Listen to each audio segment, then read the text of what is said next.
Somos muchos y somos uno. Y en la Metro celebramos que sean parte del pasado esos años de jugar en el closet, de inventar excusas, voy a la pieza a estudiar y romper récords en silencio.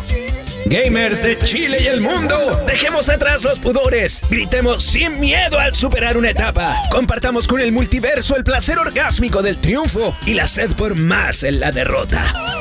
Alcemos nuestros controles y consolas, porque aquí comienza Gamer a los 40, con el decano, Alejandro Alaluf, quien destapa el más codiciado easter egg de la Metro, en una hora en la que amigos e impostores se unen en esta cofradía multijugador llamada Gamer a los 40, porque los juegos llegaron para unir a la familia, y porque esta es nuestra familia, porque fuimos, somos y seremos gamers. Apretamos Start a Gamer a los 40, el carnaval del orgullo gamer. Round 1, fight. ¿Qué tal? ¿Cómo están? Sean todos bienvenidos a un nuevo episodio de Gamer a los 40 aquí en la Metro, donde por supuesto vamos a estar hablando sobre videojuegos.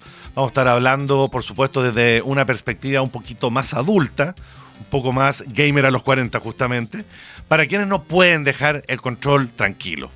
Todos aquellos que todavía se escapan, quizás después del trabajo, media hurtadilla, ¿no es cierto?, a jugar una partida de Mortal Kombat o a matar nazis en el Wolfenstein o jugar una partida de FIFA con amigos a distancia, es algo que se sigue haciendo a pesar de la edad. Porque jugar videojuegos no es algo que incumbe solo a adolescentes espinilludos y guatones nerds. No, ya no. Ya es un tema absolutamente mainstream y aquí tenemos todas las novedades de la industria, conversaciones, tendencias, estrenos, un cerro de datos, trivia, nostalgia, entrevistas y mucho más, porque esto es Gamer a los 40 aquí en la Metro. Les recuerdo, muchachos, que en nuestras redes sociales nos pueden seguir y también nos pueden mandar saludos, comentarios o quizás alguna prerrogativa, alguna duda, alguna consulta que quieran hacer respecto a aquel videojuego que jugaron cuando eran más chicos, que no se acuerdan del nombre o que están jugando ahora, por ejemplo, ¿por qué no? En Instagram somos la MetroCL, toda una palabra. En Twitter, lo mismo, la MetroCL, para que nos arroben. En WhatsApp tenemos nuestro canal que es el más 569-3188-2414.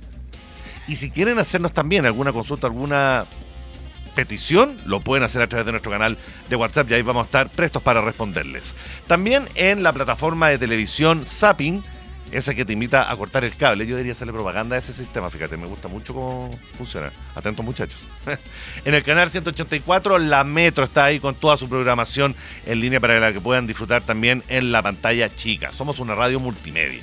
Y obviamente nuestra página web, donde siempre van a poder encontrar este y todos los programas de la Metro en lametrofm.cl. Y por supuesto, si se perdieron el programa, nuestro canal repositorio de YouTube está atento para atenderlos con lo que necesiten y ahí van a poder encontrar también todos los capítulos de la Metro. Noticias de videojuegos, vaya que sí. Pasó el 18, un 18 bastante regado para muchos, me incluyo.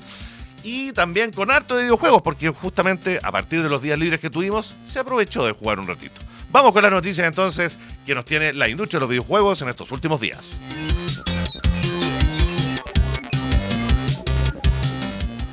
Si han estado conectados, habrán visto el día de ayer un nuevo State of Play, que es el evento que tiene PlayStation para dar a conocer sus novedades. Uno es el Nintendo Direct, me estaba confundiendo un poco con ese, que es la otra forma que tiene Nintendo también de contar sus novedades. A la larga, todos le han copiado un poco ese modelo a Nintendo en el sentido de que antes, ¿no es cierto?, existían ferias como la E3 y otras tantas, ¿no es cierto?, donde se juntaban los grandes actores de la industria de los videojuegos a contar las novedades. Ahora cada empresa lo hace de manera individual a partir de transmisiones en línea que sí, efectivamente son vistas por miles de millones de personas.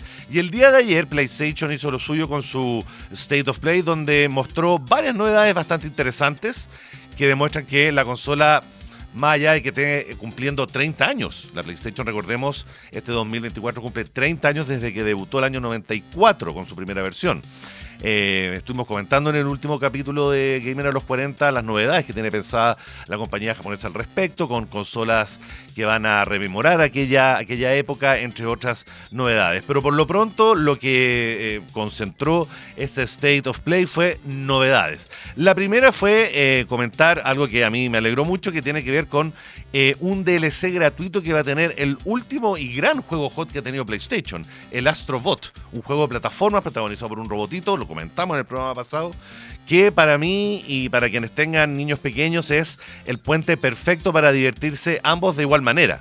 El niño va a gozar con un juego de plataformas totalmente tiernucho, ¿no es cierto?, que aprovecha todos los beneficios que trae la PlayStation 5, y los adultos también van a gozar porque es un juego fácil, sencillo, muy casual y que está lleno como de cameos y referencias a otros juegos de PlayStation que es muy, muy, muy entretenido de descubrir. Así que próximamente vamos a tener un DLC, un contenido descargable gratuito para el Astro Bot. Además de eso, se mostraron otros juegos como por ejemplo el Midnight Walk, el Hell is Us, un juego muy atmosférico también, de fantasía oscura, ¿no es cierto?, en tercera persona, que es como el clásico de los juegos exclusivos que tiene PlayStation. La típica como puesta en escena en tercera persona, tipo The Last of Us o el nuevo God of War, etcétera, etcétera. También se anunció una nueva versión, un nuevo capítulo de la saga Metro, de la saga de libros rusos, ¿no es cierto?, que tiene su contraparte en videojuegos, muy recomendados, son shooters en primera persona, ambientados en un Moscú post-apocalíptico, muy, muy entretenido. Y Sony anunció ahora un Metro Awakening, que es un nuevo título dentro de la saga, pero pensado para su experiencia de realidad virtual, el PSVR 2.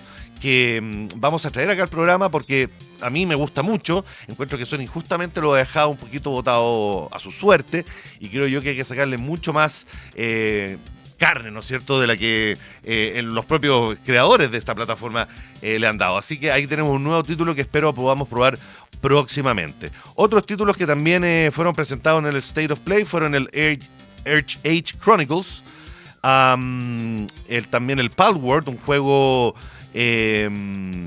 más bien exclusivo de Nintendo, que ahora está haciendo su traspaso a otras plataformas, en este caso de la PlayStation. El Lunar, una colección remasterizada de los juegos Lunar, ¿no es cierto?, para quienes gusten de la onda más japo. También un nuevo título de las Tortugas Ninja.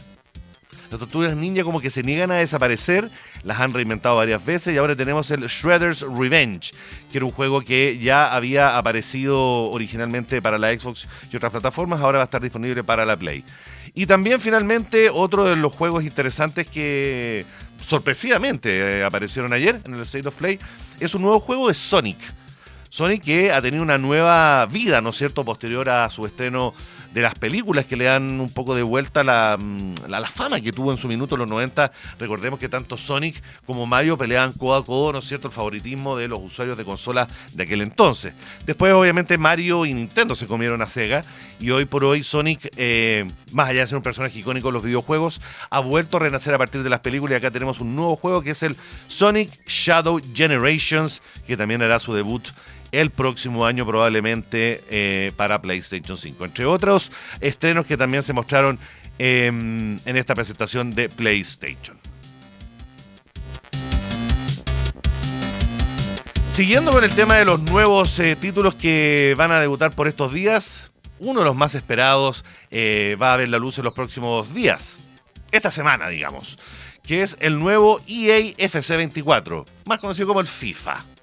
No me gusta, no me acomoda tanto cuando Electronic Arts y las compañías en general le ha ido cambiando los nombres o los títulos icónicos que tenían los juegos de deporte y particularmente de fútbol, cuando no hace mucho tiempo, recordemos que anteriormente la pelea entre el PES y el FIFA era la forma de describir la pelea histórica, ¿no es cierto?, que anualmente se generaba entre Konami, ¿no es cierto?, que era dueña del Pro Evolution Soccer, ¿no es cierto?, el PES como se le conoció históricamente. Y posteriormente, cuando Electronic Arts ya empezó como a meterle fichas a su franquicia FIFA hasta igualarla, por ahí yo calculo que por el 2008-2009, cuando empezaron a mejorar y a meterle más pilas a todas las versiones online de estos juegos, más allá del tema gráfico que todos los años siempre se cacarea como, ahora sí que sí, hay más realismo, ahora se pueden ver los pliegues de las poleras, ahora se pueden ver las caras de las personas que están en las tribunas, ahora se pueden ver los estáticos de una manera mucho más hiperrealista. Bueno, entre otras cosas, eso es justamente lo que presenta una nueva versión del juego, el popular juego de de Electronic Arts referido al fútbol. El EA Sports FC 25 va a hacer entonces su debut esta semana y entre otras características que va a tener el juego, más allá de una actualización, ¿no es cierto?, de las ligas, de los jugadores, de los estadios, tiene que ver con modos que van a ser muy fuertemente impulsados por inteligencia artificial. También va a haber una profundización en los roles de los jugadores, donde se van a poder ver con mayor detalle las carreras de los jugadores famosos. Van a haber una nueva alineación de jugadores históricos que van a estar disponibles para que puedan disfrutar. Entre otros detalles, también modos de competencia, va a haber también una profundización en el control de los arqueros, entre otros detalles. La gran pregunta es, ¿ustedes siguen jugando a juegos de fútbol? ¿Siguen teniendo la misma devoción, la misma fanaticada que tenían, por ejemplo, cuando existían esa pelea entre el FIFA y el PES y uno decía, no, uno es mejor que otro? Hoy el eFootball, que es como se le conoce, ¿no es cierto?, a la franquicia Konami, la verdad es que apenitas le hace sombra, así que dudo mucho, ¿no es cierto?, que el EA FC 25 puede tener algún tipo de contraparte en este caso y sea aún el gran juego icónico de fútbol para grandes y chicos. Tenemos más noticias y esta vez vamos a seguir hablando de inteligencia artificial, el tema de moda, por supuesto, porque ¿se acuerdan cuando estuvimos comentando un motor de Google que era capaz de replicar los niveles del Doom, del clásico juego que el año pasado cumplió 40 años y que sigue siendo uno de los juegos más populares y más queridos por la gente, más allá de los reinicios que se le ha hecho a la saga? Pues bien, este mismo motor de Google, ¿no es cierto?, que ahora es capaz de renderear de alguna manera el niveles de videojuegos en tiempo real, ahora está replicando los niveles de Mario. Es muy, muy interesante el tema. Esto lo pueden pillar en el motor que se llama Mario Bcorta GG. Es el modelo de lenguaje que está siendo alimentado particularmente dentro de este motor de Google para generar niveles de juegos de plataforma, en definitiva, que sean generados en tiempo real, procedurales, como se suele hacer también en términos gráficos, pero en este caso estamos hablando de niveles de videojuegos en tiempo real. Nuevamente, el gran detalle, la gran noticia respecto a este tema es que la codificación o el diseño de niveles en un videojuego cada vez va a ser más sencillo de hacer y con gente con menos experiencia en el tema. Así que una vez más la inteligencia artificial se pone desde el punto de vista más polémico de la moneda.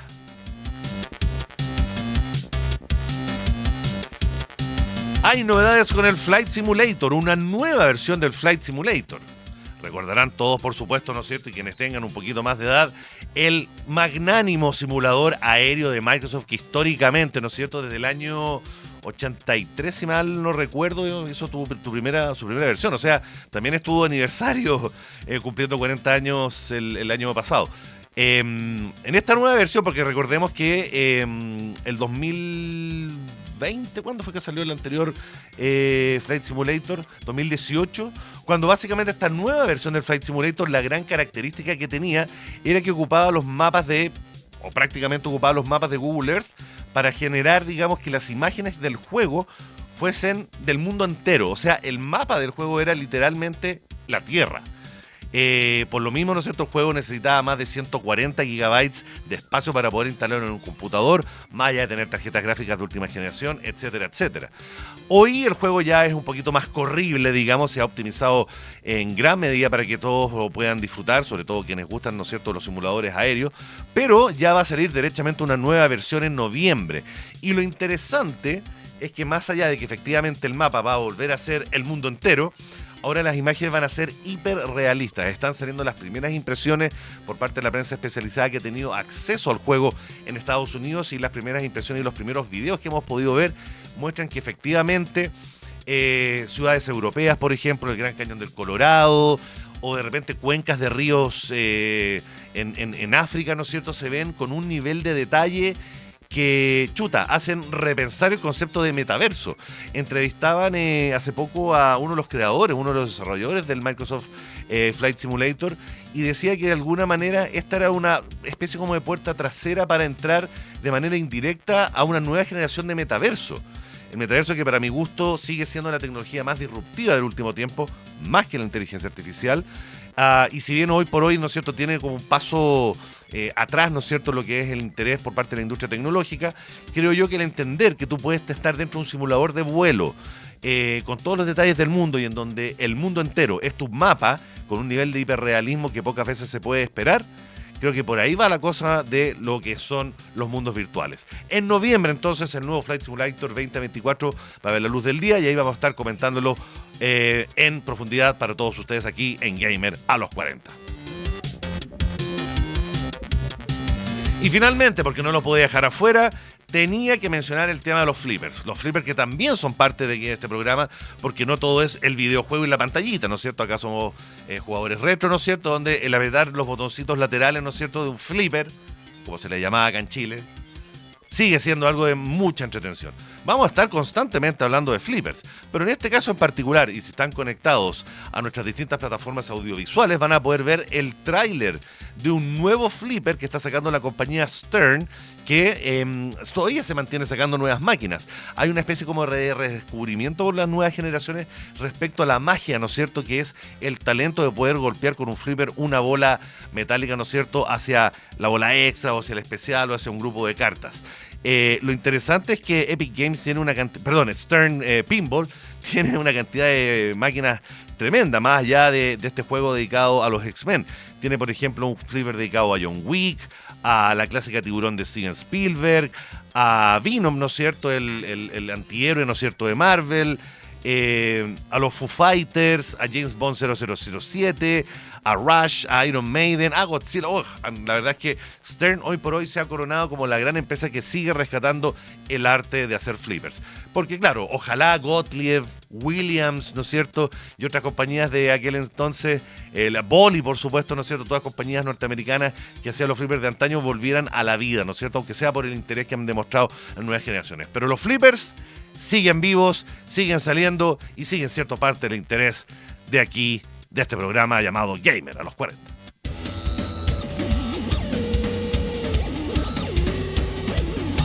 Bien, y vamos ahora a mencionarles a micasino.com, porque micasino.com te da más. Regístrate con el código LAMETRO y vas a poder duplicar tu depósito inicial y además obtener un 20% adicional en tu segundo depósito. Reclámalo en el chat en micasino.com. Y vamos a seguir con música ahora. Vamos a ir con la banda británica Depeche Mode, con una canción que era infaltable en nuestras fiestas, esas fiestas de 18, de 15, de 17.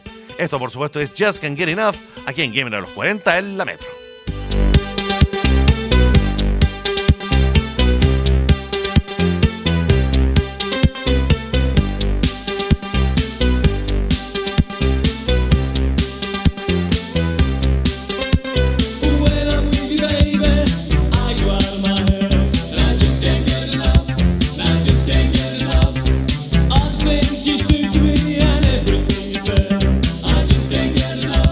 I just can't get enough.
And I just can't get enough, and I just can't get enough.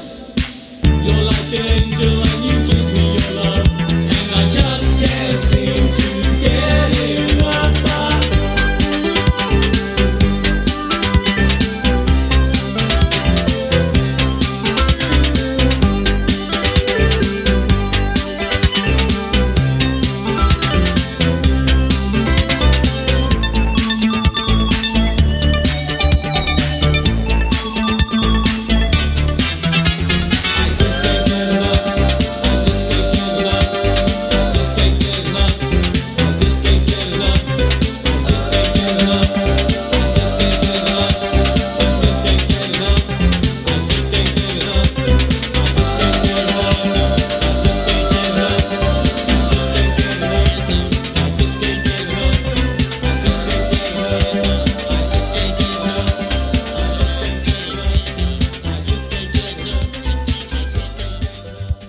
Estamos de vuelta en el Carnaval del Orgullo Gamer. Eso es Gamer a los 40, con el decano Alejandro Alaluf, aquí en la Metro.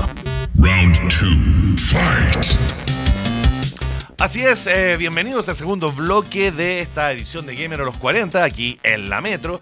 Y estamos listos para comenzar la entrevista de esta semana. Una entrevista que me place mucho presentar porque estoy junto a Martín Mois, abogado experto en temas tecnológicos, abogado socio de Aninata Abogados y un nerd de tomo y lomo de corazón, gamer, un compañero de ruta en todas estas menesteres que nos llegan, ¿no es cierto?, a hacer este programa de radio. ¿Cómo estás, Martín?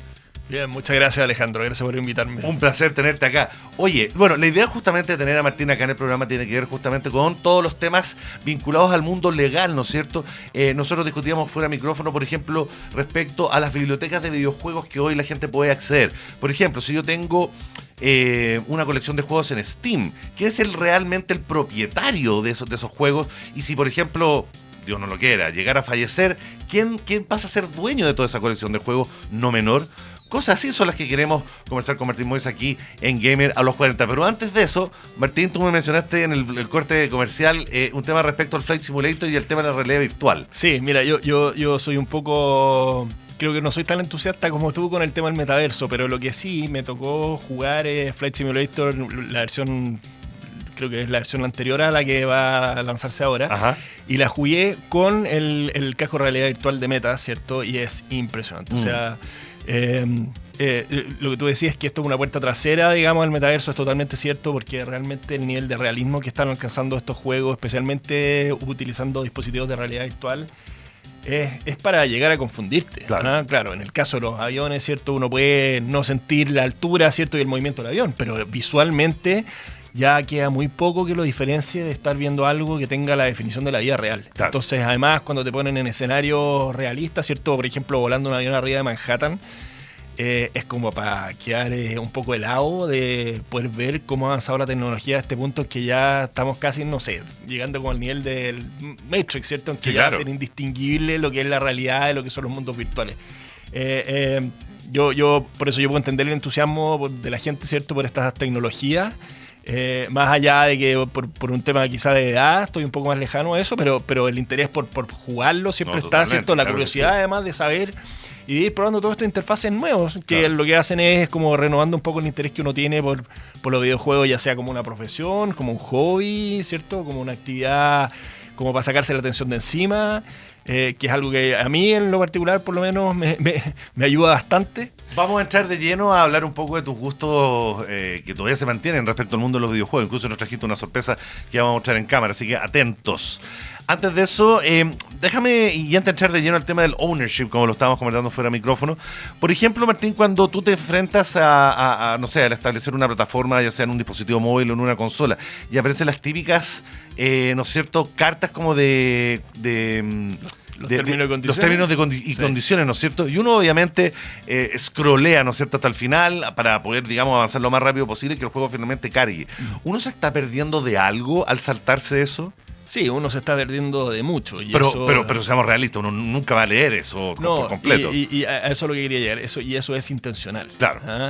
Hay un diseño legal detrás de hacer términos y condiciones que sean complejos, si tú quieres, o difíciles de entender, precisamente porque hay, digamos, una suposición de la industria de que la gente lo que le interesa es jugar y todas estas minucias, ¿cierto? Correcto. Y estos detalles son secundarios hasta el momento en que uno tiene un problema y ahí tiene que ponerse a leer.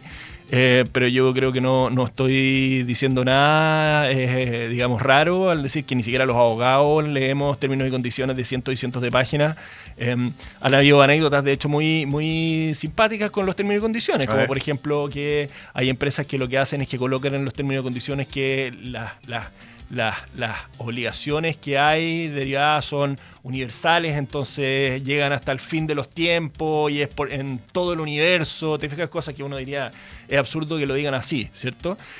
Pero eso tiene un sentido legal desde un punto de vista, y de otro punto de vista también es una especie como de prueba para nosotros de ver qué tanta atención ponemos a las reglas que nos imponen las industrias, ¿cierto? Para poder acceder a estas plataformas. Pero, por ejemplo, ¿existe alguna cláusula que uno puede estar saltándose que puede ser importante de saber? Sí, mira, eso es bien interesante porque Chile, y especialmente cuando estamos hablando de servicios que están establecidos de cara a los consumidores, tiene una ley de protección al consumidor que en esto contempla para nosotros como usuarios ciertos derechos que son irrenunciables.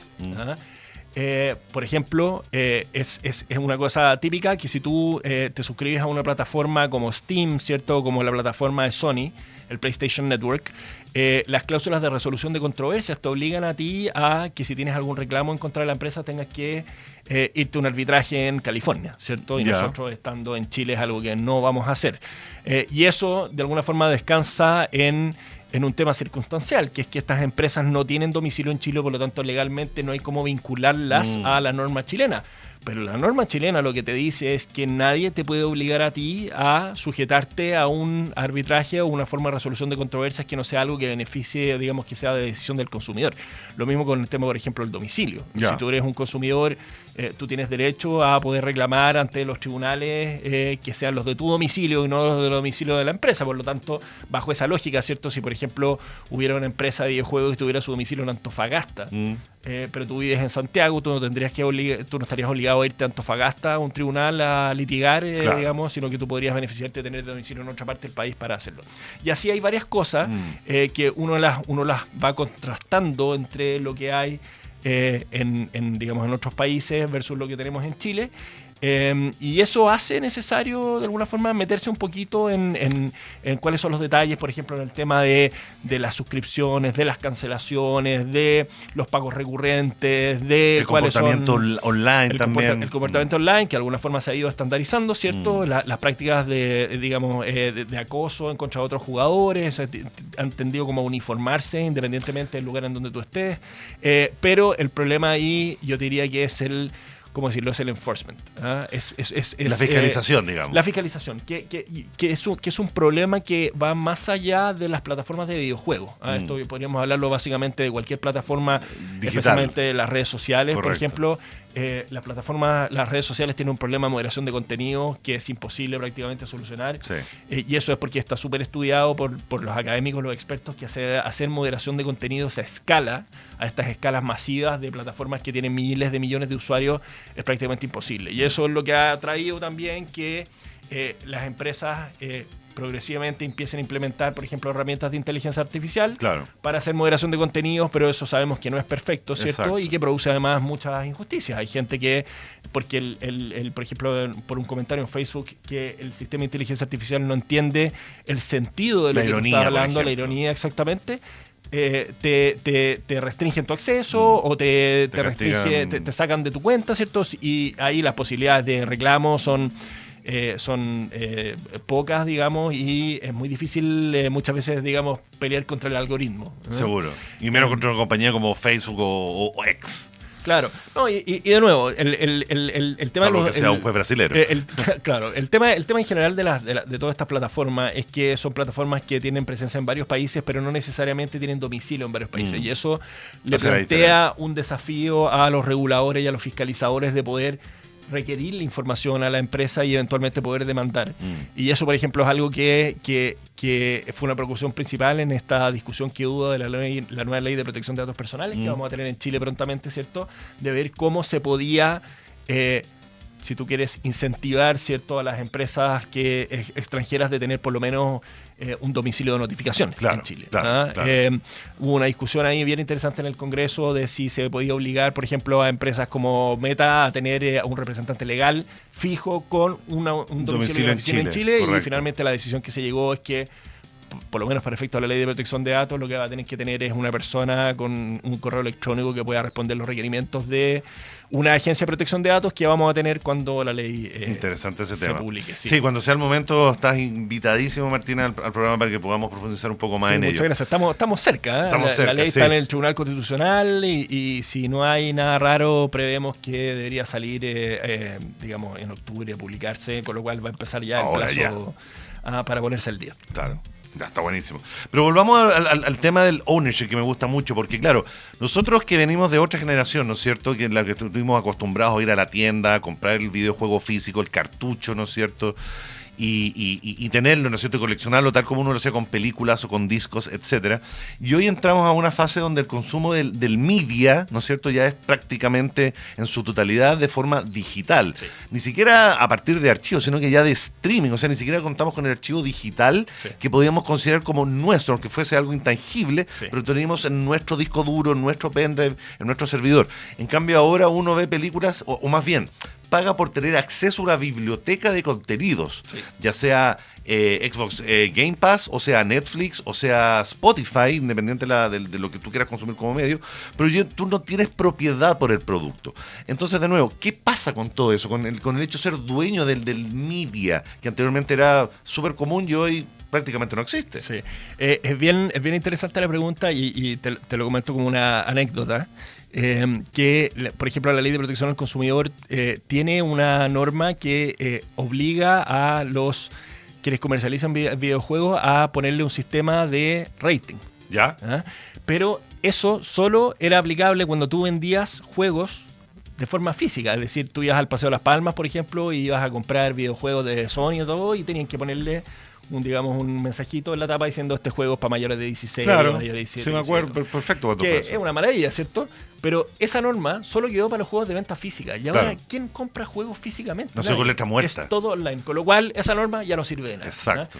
Y el tema de la propiedad no es necesariamente algo tan novedoso solamente porque ha cambiado la forma en que nosotros accedemos al contenido.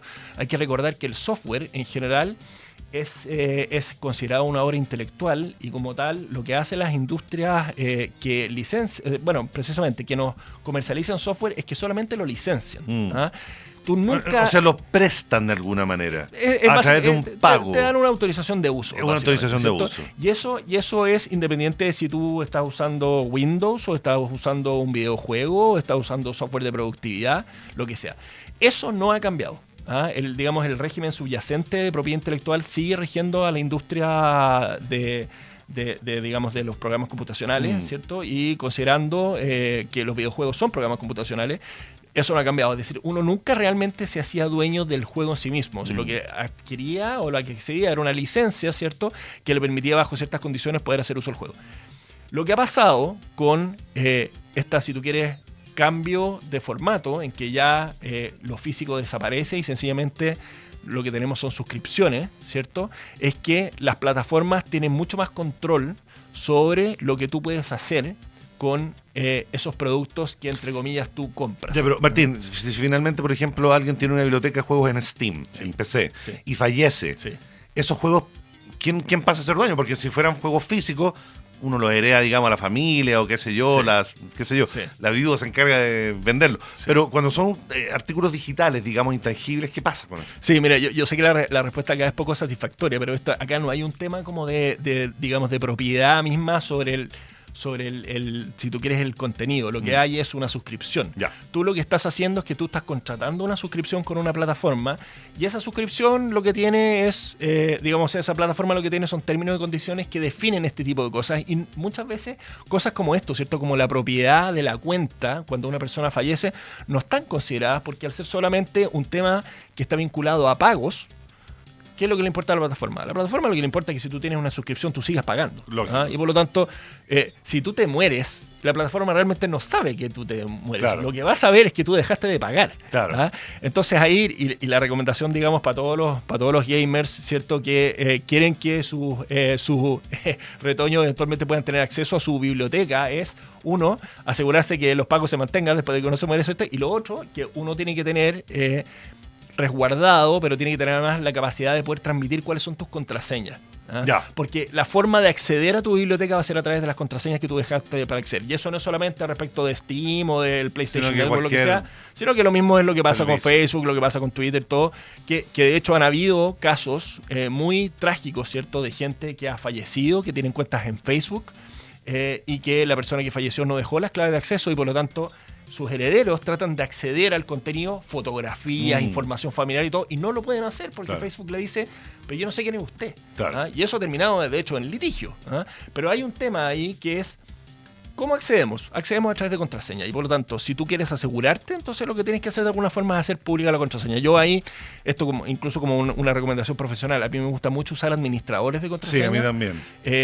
Estamos suscritos a miles de servicios, no solamente pagados, servicios públicos también. Usamos la cuenta root, Correcto. usamos todo tipo de clases de acceso a servicios públicos. Y la verdad es que administrar tanta contraseña, considerando además todas las recomendaciones que hay sobre ciberseguridad, se ha vuelto algo inmanejable. Absolutamente. Entonces, ¿qué mejor que usar un administrador de contraseña que tiene hay un pago? varios, Microsoft, Google, hay varios. Sí, están los de las mismas empresas, ¿cierto? También. Y hay de terceros que uno paga una suscripción anual que es bastante barata y con eso uno lo que puede hacer es tener controlado, ¿cierto? El universo gigantesco de contraseñas que uno tiene que administrar. Absolutamente. Buena sugerencia, Martín. Ahora, antes de despedirnos, Martín, porque ya nos está pillando el tiempo, nos quedaron muchos temas en el tintero, lamentablemente, pero no podemos dejar de pasar respecto a esto que trajiste, estas verdaderas piezas de museo, Sí. estos portátiles, que a esta cámara, por favor, muéstralo acá. Sí, mira. Lo que trajo Martín tiene que ver justamente con Nintendo, que cumple este año 135 años de vida. Y justamente ahí tienes ahí un Game & Watch, ¿no? Es un Game & Watch del año 1983. Maravilloso. En perfectas condiciones que lo tengo desde el año 1983. Mira, justo. Esto es un poco para mostrar mis credenciales gamer, básicamente, pero acá lo pueden ver. Acá. Este jueguito, este es un Nintendo y este es un Casio, que es un poco más nuevo, si tú quieres, aunque también es yo diría que es de los 80. Y es básicamente para mostrarte que yo, por la edad que tengo, ¿cierto? Estoy ya cercano a cumplir 50, me ha tocado pasar por todas las etapas de desarrollo, desde los primeros computadores que funcionaban con cassettes a los primeros clones de PC, Claro. a los Apple II. Yo tuve la suerte de estar en un colegio que tenía un laboratorio de computación y me enseñaron a programar. Y después pasando por todas las consolas de videojuegos. Yo diría que incluso probablemente en contra de lo que querían mis padres, ¿cierto? Que fueron muy reacios a permitirnos tener esto porque lo consideraban una pérdida de tiempo gigantesca. Yo creo que Nada. de probablemente ahora deben pensar de que están equivocados porque esto, me gustó o no, ha informado un poco lo que ha sido mis decisiones en mi carrera profesional. La abogacía puede ser un trabajo muy árido, ¿cierto? Muy fome, pero enfocarlo en la tecnología ha sido una cosa que ha sido muy gratificante. Excelente. Martín Mois, abogado experto en temas tecnológicos y socio de Aninat Abogados, ha estado con nosotros en Gamer a los 40. Martín, muchas gracias por haber estado acá. De nuevo, nos quedaron muchos temas en el tintero, Sí. pero de nuevo quedas invitadísimo para próximas ediciones porque te vamos a tener mucho tema más que cortar de aquí adelante. Así que Sí. muchas gracias por haber venido al programa y que tengas una gran semana. No, gracias a ti, Alejandro. Que estés Y bien. nosotros nos vamos a una pequeña tanda comercial y volvemos con más Gamer a los 40. Ok, es hora de una pausa. Dejamos cargando el Montezuma y ya volvemos. Vivimos tiempos en los que más nos vale estar informados, más aún en temas de contingencia económica nacional e internacional. Soy Constanza Telles y te invito a los 30 minutos de mejor relación costo-beneficio. Show Me the Money de lunes a viernes a las 2 de la tarde por todas las frecuencias de la Metro y por supuesto en la Metro TV. Show Me the Money aquí en la Metro. ¿Quieres dejar de perderte oportunidades en el mundo inmobiliario? ¿Conocer los mejores datos para seguir invirtiendo? Soy Constanza Schultz y te invito al espacio de mayor plusvalía. Metro Cuadrado, de lunes a viernes a las 2:30 por todas las frecuencias de la Metro. Y por supuesto, en la Metro TV. Metro Cuadrado, aquí en la Metro. Muchos quieren decirnos lo que tenemos que hacer, mantenernos quietos, que no rompamos los moldes. Pero acá, en la Metro, somos inquebrantablemente ingobernables. actualidad, tecnología, amor, deportes y mucho más. Soy Gonzalo Feito y te invito a ser uno más de nosotros de lunes a viernes a las 5 de la tarde por todas las frecuencias de la Metro. Y por supuesto en la Metro TV. Ingobernables, aquí en la Metro. Hola amigos, ¿cómo están? Soy José Alfredo Fuentes, el Pollo Fuentes, y estoy en la Metro, por supuesto, con ustedes todos los domingos de 12 a 13:30. Conversación entretenida, interesantes invitados, mucha música y lo más importante, junto a usted, su amigo de siempre, el Pollo Fuentes, en la hora del pollo, ¿dónde? En la Metro. Te perdí, la culpa fue mía. Los motores rugen en la línea alargada de la Metro. El gran premio que reúne toda la actualidad y el análisis del campeonato automovilístico más popular y prestigioso del mundo. Soy Mel de Viase. Y yo, Cristian Maquena, te invitamos a subirte a Pilotos, la Fórmula 1 a fondo. El monoplaza más ganador de la temporada por todas las frecuencias de la Metro. Y por supuesto, en la Metro TV. Pilotos, la Fórmula 1 a fondo, aquí en la Metro. Hay una nueva radio en la ciudad, una radio con sentido común, para la gente común. Estás en la Metro, dilo con confianza, me voy a la Metro. Estamos de vuelta en el Carnaval del Orgullo Gamer. Eso es Gamer a los 40, con el decano Alejandro Alaluf, aquí en la Metro. Round 2, fight. Bien, ya estamos de vuelta en este último bloque de Gamer a los 40 aquí en la Metro, y vamos a ir rápidamente a mencionar algunas de las cosas nostálgicas que siempre nos apasionan mucho. Un detalle, por ejemplo, que a mí quería mostrarles para esta semana es los 35 años de un videojuego, el Stunt Runner, un título que probablemente no a muchos les va a recordar, pero para mí fue uno de los primeros juegos en 3D que pude ver. Este es un juego que salió en el año 1989, desarrollado por Atari, y basada, digamos, en otros juegos similares también de conducción 3D, como el Hard Driving, que estaba, por ejemplo, en los juegos Diana. Era una cabina donde uno se metía, y básicamente este juego, el Stunt Runner, que ya lo pueden ver quienes estén conectados a nuestra señal online, muestra justamente una conducción en 3D, que era algo totalmente atípica, novedosa y muy impresionante visualmente para quienes estábamos todavía, antes de entrar a la década de los 90, todavía estábamos enganchados con los videojuegos. Fue un juego que para mi gusto marcó un antes y un después en términos gráficos. No fue tan popular, insisto, pero fue un juego que a muchos les voló la cabeza y me incluyo. Así que felices 40 años a el Stunt Runner desarrollado por Atari.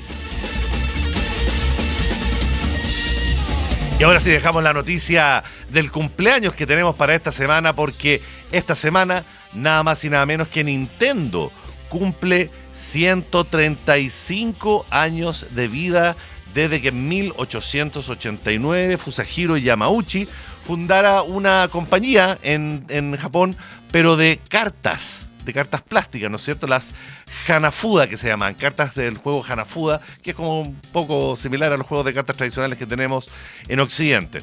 El éxito de la compañía llegó por una estrategia basada en básicamente tener cartas de alta calidad, pero también de baja calidad, baratas de producir y fáciles de vender. De ahí, y varias décadas después, posteriormente la compañía se enfocó en distintas líneas de negocio. Tuvo desde líneas de taxi hasta moteles. Nintendo ha pasado por altos y bajos hasta que finalmente fue por fines de los 70, mediados de los 70, o fines de los 60, por ahí, cuando decide entrar al mercado y al mundo de los juguetes interactivos electrónicos, y derechamente ya en los 70, copiándole un poco lo que estaba haciendo Atari con una versión del Pong, pero que era a colores. De hecho, la primera consola de Nintendo se llamaba TV Color, una consola que solamente estuvo disponible en Japón, y ese fue el inicio que tuvo Nintendo en la producción de consolas, de exitosísimas consolas de videojuegos, que perdura hasta el día de hoy, ¿no es cierto? Y donde podemos mencionar a plataformas clásicas como la Super Nintendo de los 90, obviamente la Nintendo Wii, y hoy, ¿no es cierto?, la muy popular Nintendo Switch, que está a puertas a presentar a su sucesora. Así que felices 135 años de vida a Nintendo, una compañía que por supuesto nos ha dado demasiadas alegrías, demasiados personajes icónicos, quizás hoy más icónicos que la propia Disney. ¿Quién es más icónico hoy en día? ¿Mario o Mickey Mouse? Yo diría que Mario, ¿eh? ¿Qué piensan ustedes? Cuéntenos acá en Gamer a los 40 en la Metro. Y con esto ya vamos despidiendo el programa del día de hoy, que comienza a llegar a su fin. Yo les recuerdo, muchachos, que pueden registrarse con el código LAMETRO en micasino.com y van a poder duplicar su depósito y reclamar hasta un 20% adicional en el siguiente depósito que hagan a través del chat de micasino.com. Y con esto entonces despedimos esta nueva edición de Gamer a los 40. Muchas gracias a todos los que se han conectado y nos han escuchado. Mándenos su consulta a través de las múltiples plataformas en redes sociales que estamos presentes. Y nosotros nos volvemos a ver la próxima semana con más videojuegos, más noticias, más novedades, más nostalgia y mucho más. Como siempre, en Gamer a los 40, aquí en la Metro. Que tengan una excelente semana y no se olviden de jugar. Nos vemos.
ventiladores exhaustos, dedos acalambrados y ardor en los ojos. El decano Alejandro Laluf te invita a descansar por hoy, pero Gamer a los 40 vuelve la próxima semana con todo eso que nos mantiene unidos en torno a esta pasión, a veces incomprendida.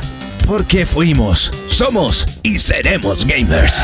Gamer a los 40, la red social de la Metro donde hacemos match los que no tenemos miedo a decir soy gamer. Acá, en la Metro, la más revolucionaria consola del mercado.